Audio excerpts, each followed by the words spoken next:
Tonight on CTV News, Taitipu goes without power. The Avon River is one step closer to being normal again, and a gala day celebration for the start of Metro Rugby. Broadcasting across Canterbury from the CTV studio, this is First at 5. Good evening. It's been a frustrating day for more than 300 residents and businesses in Taitipu. The town went without internet for more than 30 hours. Chorus and Spark have managed to sort out the issue, but the technical glitch proved just how much the town is dependent on the internet. Jared McCulloch reports. At first glance, it looks as if everything is fine at this petrol station just out of Christchurch. Instead, it's a place full of frustrated workers. The broadband systems in the small village of Taitapu have been out since yesterday morning, and the staff members here have had enough. The outage came to Cade's attention on Sunday morning, when one of their staff members rang saying the internet's down, a vital tool in their workplace. He's been in contact with the telecommunications provider Chorus, but hasn't been informed about the problem. As of yesterday, about 10 o'clock, is non-existent, and then it's all throughout today and nobody's been able to tell us what's going on. He says they've had smaller scale outages before and says something needs to be done. Basically, to get hold of your service provider, and then you ring the service provider and then they have not a lot to say about it, or they can't tell you what's going on. They couldn't even tell us if there's a technician out here or not. Rang them last night, rang again this morning. We've probably made 6 or 7 phone calls, as well as other people too who have been talking about it, and yeah, they can't tell anything. At the moment, the service station is getting a revamp, with the canopy coming down on Wednesday, but with all the work being done through email, it's proven difficult, and as customers are affected too, with some services unable to be used. Like phone top-up machine, which we can't use, and we get quite a few people in each day getting top-ups and stuff. The other thing is emails. We can't access any emails, which we get loads and loads each day. We need to know, and with the construction that's going on, we need to know what's coming up, and there's been nothing. But it's not just the petrol station. Just down the road, office staff at this preschool have had to relocate to another centre in Lincoln to complete their work, with the computers there saying no. We've got all the children's details on the programmes, and we work solely from the computers, although we have backup copies, but it's so much easier to access them from the computer. And it's not just the children's details, but all the systems to keep a business going. We've got salaries that will have been disrupted. We have got teachers' non-contact times when they come off the floor and they do all their paperwork, so that we can't play catch-up there. And teachers' rosters and day sheets. Chorus weren't available for an interview on camera, but said in a statement that they're working with Spark at the Taitapu Exchange to resolve the issue, and a short time ago they've confirmed all services are back up and running. So these type of problems could be a thing of the past, with good news on the way for the Selwyn area. Recently, there's been a number of complaints from residents made to Selwyn MP Amy Adams, who is also the Communications Minister, about the speed of the copper broadband system, saying it's too slow, with Chorus agreeing to go ahead with a project. But for Cade and Karen, they're just hoping to continue work without any more issues. Jared McCulloch, CTV News. A new partnership between Lincoln University and the Tourism Industry Association could be the key to doubling tourism revenue by 2025. Increasing tourism spend to $41 billion is one of the association's key targets, and Policy and Insight Manager Simon Wallace says a new memorandum of understanding with the university will help them get there through their research on domestic and overseas trends. The partnership will allow the two parties to share important industrial information. Well, although the Black Caps lost the Cricket World Cup final, the games played in Christchurch brought many dollars and fans to the city. So could they have won if they played here in Christchurch? Jared McCulloch asked the locals what they thought. The dream of a World Cup title is over, with our neighbours across the ditch taking out the Cricket World Cup competition. Last night the Black Caps took on the Australians in a trans-Tasman battle for the Cup, with New Zealand taking a loss. The side were first up with Brendan McCullum taking the coin toss and batting first, but it didn't start well with him out after the first run. And as time went on, the side finished at 183 for 10. Just over 500,000 people tuned in to watch the final, and some of the people CTV spoke to say they're proud of their side. Oh, disappointing, I suppose, in the finish. The result was disappointing, but you know, they did well to get there, didn't they? Well, I'll be honest with you, I watched our innings, but then I didn't continue to watch the Aussies. So, very good effort by the Kiwis for, you know, a good run. A bit sad, because they've done very well. it was a bit of a disappointment really. It was a long way to come and then, I don't know, not really turn up I guess, but yeah, still proud of the boys, eh? When asked if the final was held here in Christchurch, many believed it would have been a better result. Well, probably the wickets suit their players better, don't they? And, it's the first time they played over there, wasn't in the tournament. Yes, I think it would be. But they're a good side, Australia. Well, who could know, but certainly there were a lot of fans that made it to Melbourne, as far as I could see. Yeah, definitely. Yeah, I think so. And why is that? It would have been a pretty daunting task in that MCG with all those Aussies, and then I know it's a massive ground as well. We hadn't played outside New Zealand for quite a while, had we? However, others didn't believe it would make any difference. Probably not, really. It wasn't really the ground, it was the players on the day and how they just played, I guess. No, Aussies are better than us, unfortunately. Yeah, still I think just Aussie are probably too good a team really for us on the day. Cricket has seen a decline over the years in the sport's popularity, but they say the World Cup has given the game a boost. I think the young ones will still feel it's a good game. Yeah. It should, well, the younger people probably play more now and it's done a lot of good for them. You'd hope so. You'd hope so. Yeah, I'll start to watch it more now because I found out how interesting it is, Yeah, I think so. I remember when I was watching the 92 World Cup and everyone was into it, and I hear kids are doing the same thing now, so maybe 20 years and 18 years from now we'll be into it, so I think it'll be good. Yeah, it's got to be good to bolster the numbers and get more people into it. So we didn't take it out this time, but in 4 years from now we could be heading home with another trophy for the Cabinet. Jared McCulloch, CTV News. Still to come here on CTV News, business reporter Warren Head joins me live in the studio to discuss today's decision by the government to open up oil exploration off the Canterbury coast.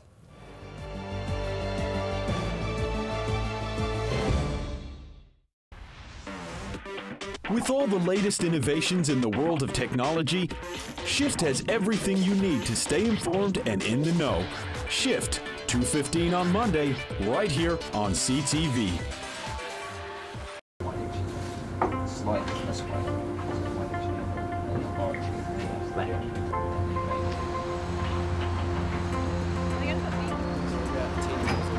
Opus is recreating the heart of Canterbury. From large-scale projects to commercial buildings. Your design, your vision. Opus.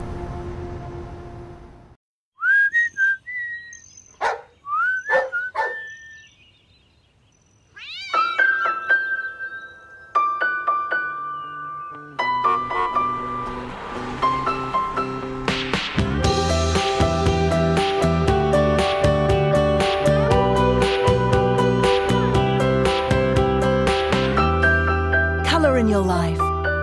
Colour Steel, the roof of New Zealand.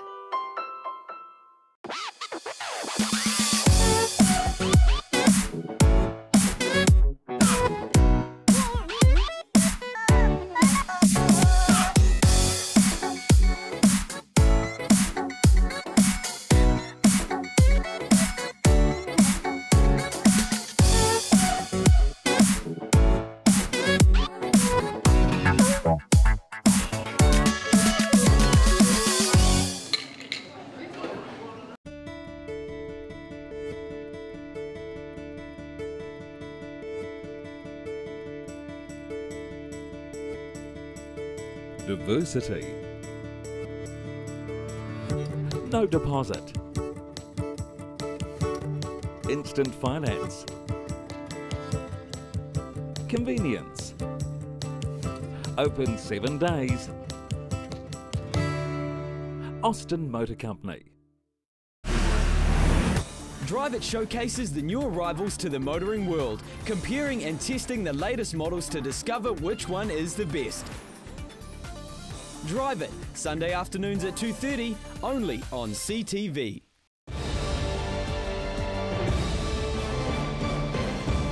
Welcome back to CTV News. Well, it's attracted thousands of protesters over the weekend.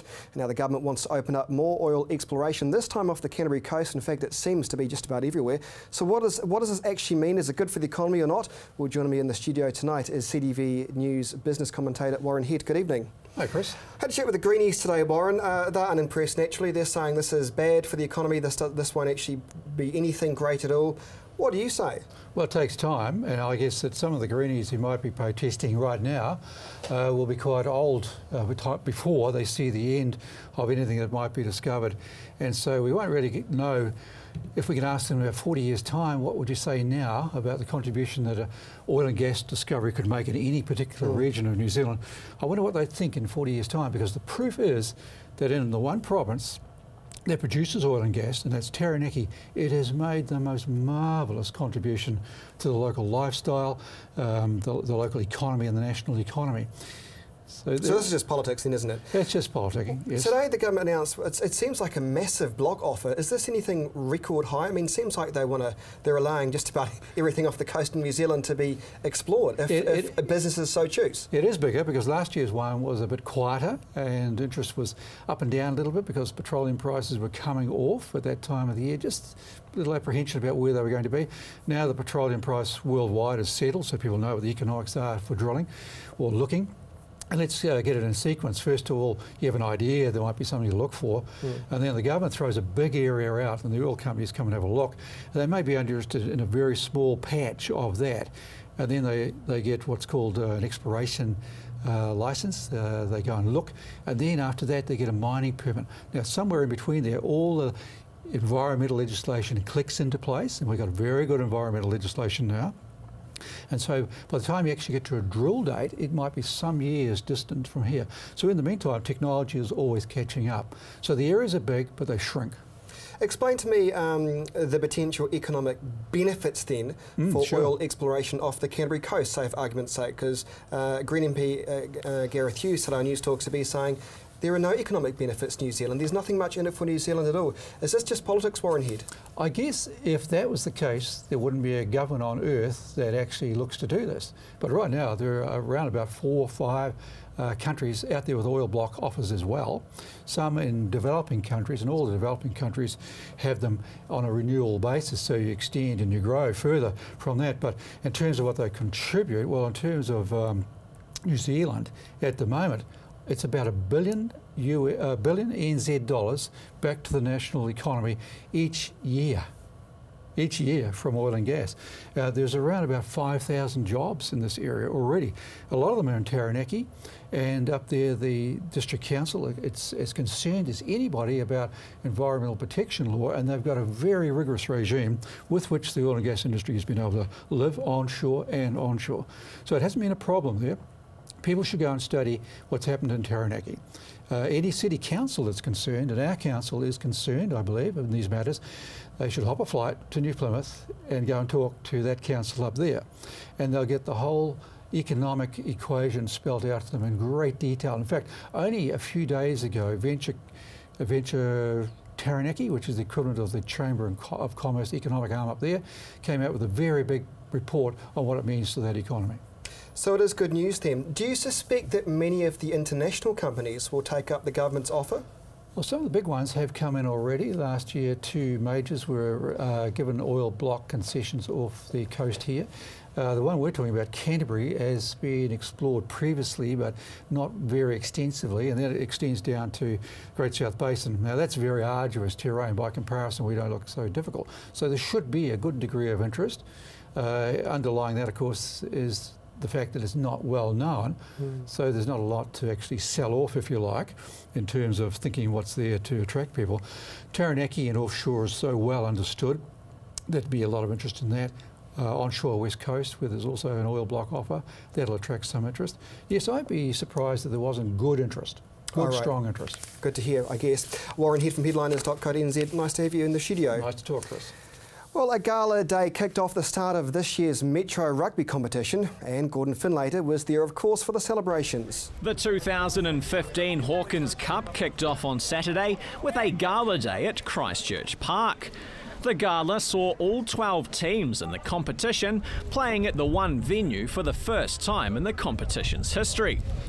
Being the start of a new season, the Gala Day was a great opportunity for teams to see each other in action. Well, it's very much just about having that platform where we can get all the teams together, looking after the teams, the clubs, but also importantly our sponsors. We've got Hawkins who have renewed the sponsorship for another 3 years for us, so it's about managing our relationships, but more importantly the players, they know each other, they get to play each other, but they actually don't get a chance to actually watch another senior game. So actually to have the games at 1:30 and 3:15 allows that integration. And look, we are finding that the feedback that we're getting from the clubs, from the coaches, but also from the players that we've spoken to as well, everyone's really excited because it's just puts everything in one place, it puts a real focus on the game, and as you look around here today, it's just a wonderful environment. There's a real atmosphere here, so it's really exciting. The competition sees a range of age and skill levels competing, with players fresh out of secondary school and age group rugby right through to veteran rep players.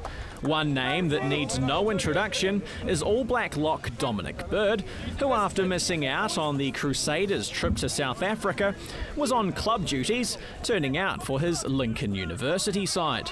At the end of the day, we all love to see the elite players and the professional players playing club rugby. The clubs like it, but the players like it. There's a really good anecdotal story a number of years ago where we had an All Black that was actually playing here at Christchurch, and there was a senior winger who had been in the senior team for 4 or 5 years, and he was just shown how to go into the break, how to full place the ball and make it available, and he couldn't believe that he'd been playing senior rugby that long and hadn't been given that advice. So it's those little insights of skill factors and experience that these guys can impart in an amateur environment, and club rugby benefits with that exposure. The teams have been busy in preparation for Saturday's opening round, with pre-season games and last-minute club hopping all adding to the build-up. Teams don't so much have trials these days, they have the pre-season matches, and that team comes out of that. So with the end of pre-season matches last week, we saw a little bit of player movement in this last week, because if they haven't made the run-on squad or look like they're sitting on the cusp, then they are looking for those opportunities, because everyone thinks that they're a really good player and we love to see them involved. So if you haven't made it with one team, you are going to see if you can get a start in another senior team. Saturday saw a repeat of last year's Hawkins Trophy final, with runners-up Sydenham getting an early shot at redemption against high school Old Boys. It's not exactly an accident. We decided that was going to be our featured game. It was a wonderful way to end the season, so we thought, well, what better way to actually start the season? They had to meet at some point, so let's do it in the first round. So yeah, that is their main game down here today, and who knows what will happen. I think there's a couple of changes, not so much within the team environment, but certainly at the coaching environment. We've got Brendan Nolan, who's come into town now, and so he's at Sydenham from over at Littleton. So it'd be interesting to see what sort of influence the new coaching has on the outcome. Still to come here on CTV News, Gorella is back with the Saturday sports results and a roundup of the weekend's sports.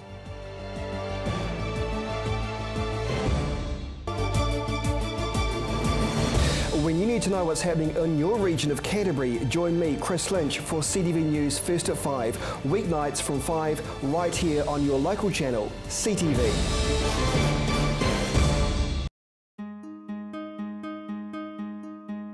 Computer not working? Replace or repair? DIY or get a technician? Looking for parts? Thinking of upgrading? Need accessories? You've got questions, we've got answers. Global PC.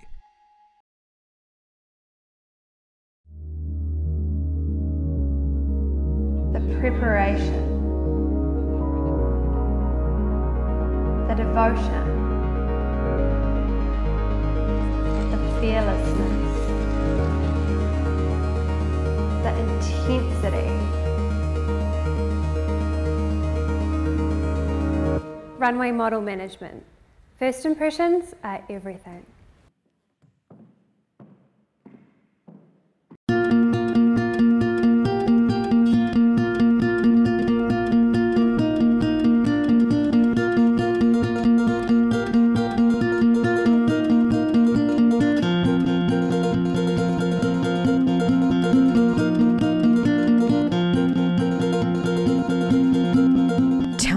Made to measure interiors, made with care, made for you.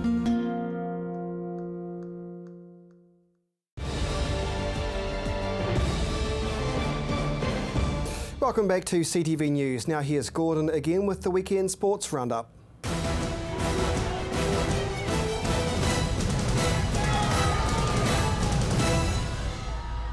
Peter Fulton's 100th first-class match wasn't one to remember as Canterbury suffered a rare outright loss in the four-day Plunket Shield cricket competition. Taking on Otago at University Oval in Dunedin, the team found themselves on the back foot from the get-go, with Neil Wagner removing Leo Carter in the first over. Neil Broom's 117 was the only score of note as Canterbury reached a total of 247, with Wagner and Jacob Duffy taking 4 scalps each for Otago. It was then the home side's turn at the crease, and it was another black cap providing the goods as Hamish Rutherford top scored for Otago with 87, helping his side to 250 for 8. Having taken the first innings points, Otago then declared in search of the outright win, with the aggressive move paying dividends as Canterbury were rolled for 144 in their second innings. 2 wickets each to Hamish Bennett and Andrew Ellis gave the Cantabs a glimmer of hope, but the chasing total was always going to be too small for Otago as they wrapped up the win with 4 wickets in hand. Canterbury still hold their lead in the competition, and with just 1 round remaining, a win this week against Northern Districts and Mount Maunganui would see them retain the title. That 4-day match begins on Wednesday. The Crusaders couldn't break their hoodoo in Pretoria on Sunday morning, going down to the Bulls 31 points to 19. The Crusaders found themselves trailing early, with the South Africans grabbing 2 early tries. Fijian winger Nemani Nadolo got his side back into the game before half-time though, with another piece of individual magic. Trailing 18-16 at the break, the Crusaders were never able to get into the match in the second 40, with any chance of a win broken in the 66th minute when Bulls lock Grant Hutting pulled off a great intercept to seal the win for his side.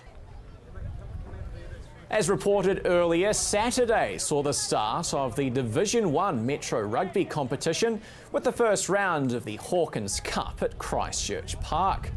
The feature match of the day saw Sydenham get revenge over Old Boys in a rematch of last year's Hawkins Trophy final, as the side narrowly won 18-17. Trailing by 6 in the dying stages, Old Boys got a last-minute try. However, first 5 Ra Parker was unable to sneak his side the win as his conversion attempt sailed wide. Defending Hawkins Cup winners Lincoln University also had a win, with All Black Dominic Bird helping his side rack up the points in a very one-sided 72-zip win over Belfast. New Brighton started their season with a commanding 41-15 win over rival Sumner, with winger Tulolo grabbing a double. Christchurch were playing on their home turf, but they were unable to take advantage of the home ground, falling to an 18-13 loss to Marist Albion. New Marist captain Ross Kennedy put in a man-of-the-match performance, starting his leadership of the side in style. Linwood started their season on a good note with a 32-18 win over Shirley, while University saw off Burnside in a close 23-18 encounter. And finally tonight, the Canterbury women took out the National Intercentre Bowls title at Burnside over the weekend. Taking on Nelson in the final, it was Jo Edwards taking the singles point for Nelson, defeating Canterbury's Taylor Bruce 25-12.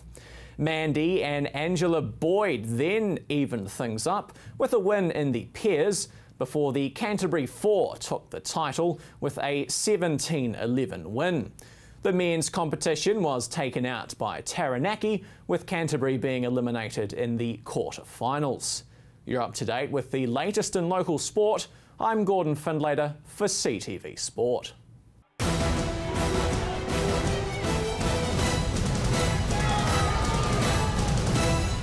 And now time for the region's weather. Good evening, Canterbury. The short working week begins. Let's take a look at today's highs. Timaru, Temuka and Geraldine, you're all on 18 degrees. Ashburton, 18 for you today. Methven, slightly warmer, 19 degrees. Rikaya, 18 for you. Darfield, you're sitting on 19 degrees today. Leeston and Rolleston sharing 18. Lincoln and Christchurch, similar picture, 18 degrees. Over in Akaroa today, you were sitting on 18 degrees. Further north, Kaiapoi, Rangiola and Amberley, you all share a high of 19.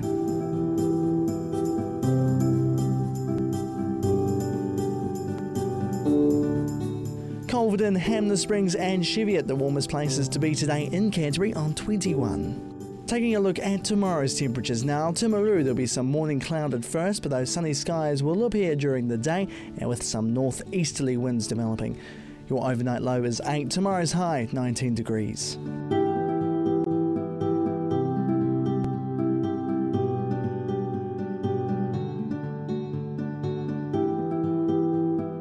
To Ashburton now, will be cloudy at first, but that fine and sunny weather will be around later on in the day with just some northeasterly winds developing. Tonight's low is 8, tomorrow's high 19 degrees.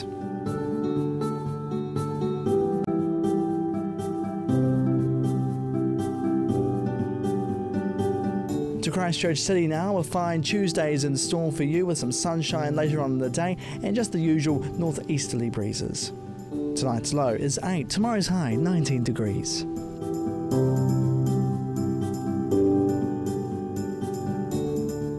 Up in Kaikoura now, it's a very similar picture for you tomorrow with some morning cloud at first. Sunny periods will increase during the day and some northeasterly winds.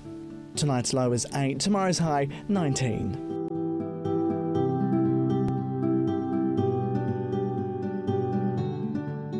Taking a look at the other areas around the region now, Temuka and Geraldine, some cloud at first, then fine, 20 degrees. Methven and Rikaya, similar picture for you, sitting on 19. Darfield, Leeston, Rolleston and Lincoln expect some cloud at first, but that fine weather will come through later on in the day, 19 degrees. Over in Akaroa tomorrow, expect a little cloud in the morning, then some fine sunny weather, 19 degrees. Further north, Kaiapoi, Rangiola and Amberley expect a few patches of cloud throughout the morning, then some fine weather, 19.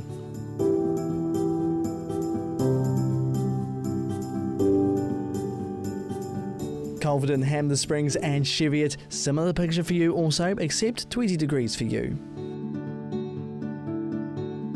Looking ahead for Canterbury now, it'll be mostly fine and sunny with moderate northeasterly winds on Wednesday.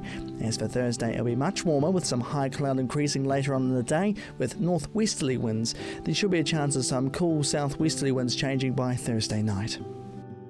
As for Friday, it's going to be a good Friday in fact, mostly cloudy and some northeasterly winds developing and a few sunny periods here and there throughout the day. To Saturday now, fine weather with some high cloud increasing and moderate northerly winds, some mild temperatures also. As for Sunday, it will be cloudy with some light showers possible and cooler southwesterly winds later on in the day. And that is your weather for Monday. And that is CTV News from Monday. Have a great evening.